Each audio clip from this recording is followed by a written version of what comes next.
Hello guys! Tips nga pala para malaman mo kung hindi ka nalulugi sa GCash at kumikita ka sa GCash. Ito ang dahilan guys kung bakit hindi ako sumusuko kay GCash kahit nakakatakot siya kasi sabi nila delikado ang GCash. Pero hindi ako natatakot guys kasi halimbawa guys kung sobra marapit na mag 20,000 ang laman ng GCash ko, kukunin ko siya, i-withdraw ko siya guys kapag wala masyado mag-cash in. Walang mag-cash in, kailangan kong i-withdraw ang laman ng GCash ko. Pero kapag marami naman mag-cash in, still ko na lang sa GCash ang pera. Kasi mas marami kasi ang cash out dito kaysa cash in. Kaya kailangan kong i-cash out pag dumadami na ang laman ng GCash. Ito guys, papakita ko sa inyo kung paano kikita si GCash. Ito guys, nag-start siya ng May 14. Hindi ko nakalista yung kasi nakakapagod din guys. Maglista. Ito guys, diba, ito yung siya, tinigil ko siya guys kasi nakakapagod din. Pero kailangan ko hindi mapagod maglista guys kasi para makikita kung kumikita ba si GCash at saka hindi ako nalulugi. Yan guys. Halimbawa guys, inilista ko yung anong date. Tapos yung amount, GCash at saka load. Ito guys, load. GCash, ito siya, GCash. Tapos nilagyan ko na pag ganito, load. Nilagay ko dyan, load. Tapos ito siya, tapos ito yung discount niya. Ito guys, May pa rin ito siya guys, May. Hanggang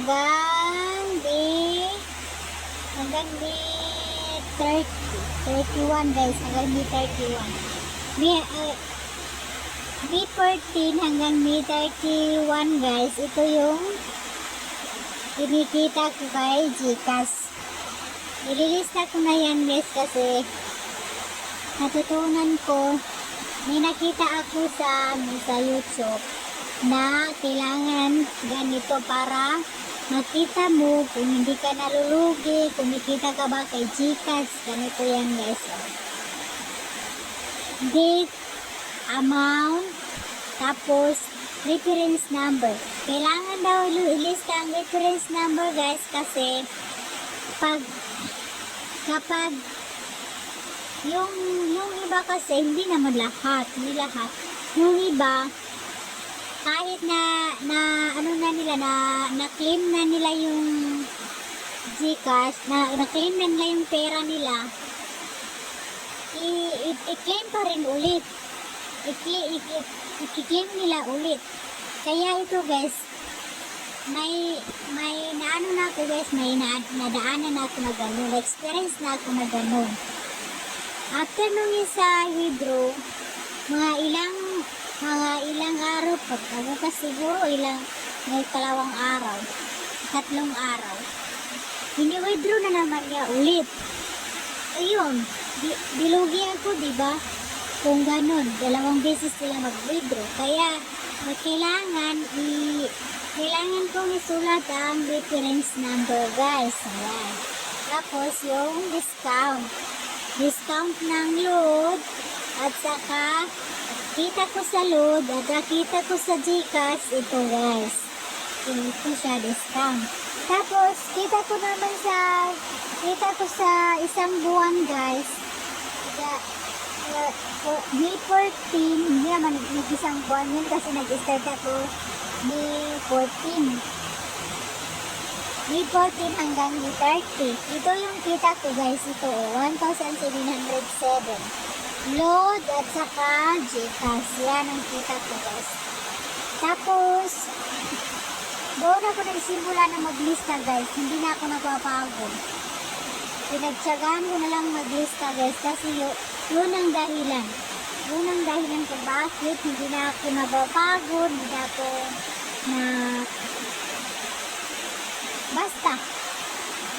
Ito naman guys, June 1. June 1. Tapos ito yung load 21. Tapos ito yung bakit nagkamaling lista ko guys dito. Bakit yung load na 21, 1 lang. 4 ata yan guys, 4.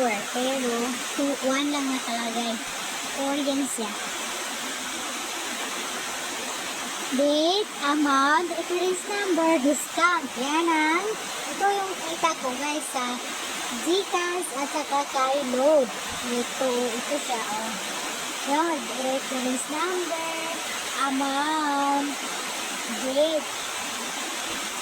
At saka ito, oh, hanggang June 1 hanggang June 10. Ito yung kita ko. Hindi pa na total. Tapos, June 10 hanggang 16. Yan guys. June 1, June 10 hanggang June 16. Ayan siya guys. Tapos, ito naman ang load. Ito naman ang, kita ko kay load. Load ang marami guys. O, ang GCash dito pa sa baba. Wala masyadong nagsisikash. Tapos, ito na naman guys. Lumipat na ako sa kabilang page. Kasi puno na ito siya. Dito na naman ako guys. Ayan. Ito naman sa 16 na ito, maraming nagka-cash out. Tapos walang cash in.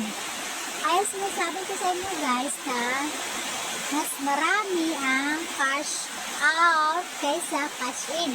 Kaya pag madami na ang laman ni GCash, kailangan kong i-withdraw para makuha ko yung pera para ano ko naman sa paninda ko. Kasi sabi nila nakakatakot din i-stay ang pera sa GCash. Yun lang guys. Ano ko lang sa inyo guys. Tips. Nabulol na ako. Tips lang guys para kay GCash. Kung sakaling gusto nyo rin mag-GCash, gagayahin nyo lang ito guys. Kasi dati hindi ako naglilista ito. Pagkita ko sa inyo, yung listahan ko dati. Naglilista ako tapos putol. Ang listahan ko dati guys, kung hindi ako pagod at hindi ako tamad, naglilista. Pag tinatamad ako, hindi ako naglilista. Yan guys, oh, putol-putol yung listahan ko kasi hindi continue guys. Hindi continue yung listahan ko. Pag naglista lang ako pag hindi ako tamad. Kaya nung experience ko yung guys na withdraw na, tapos mga ilang araw i-withdraw ulit, ako ang rugi kasi nakuha na nila, diba? Tapos kukunin naman ulit. Ano yun? Kaya kailangan talaga ilista guys, kasi ito ang listahan ang magpapatunay kung nakuha na ba nila o wala. Thank you. Salamat. Sokran. Yun lang guys. Bye-bye.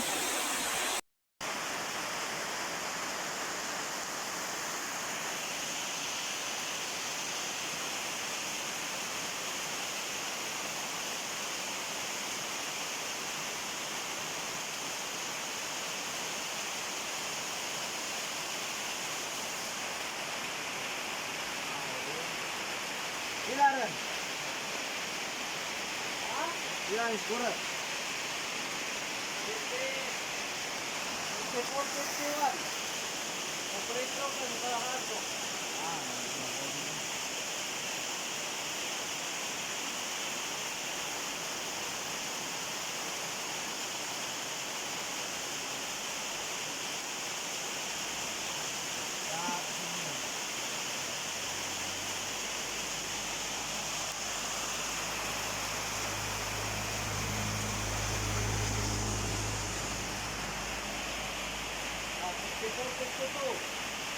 Equation.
Hello guys, available na rin po ang ating school suppliers. Visit lang guys, Pasidowding Street. Mati ka pinani later. Tag 25 lang guys, all is 25. At pati papel guys sa 25. Pinabunit, pagtagan niya guys guwapo na guys. Tagan ito. Number 2. Number guys. Nari ka makila. Hindi matag kireta. Nandiyan may sabi niya may. 25 na lang. Dahil nang pambibirayan nga 25. Aba katasan? Abi ka lang po. 25 weeks. 5 weeks na mga darling. Kaya ba guys, 25 langon ni na 25. Dahil nang bibirayan guys, ka 25 batan. Pagtaganan guys. Dahil nang bibirayan guys, ka 25. Pamasak ko ron, pamakot ko ron mamasa. Maganda mo naman mag-enroll. May tumbang guys. Kakinana brungan ni pasandang ko at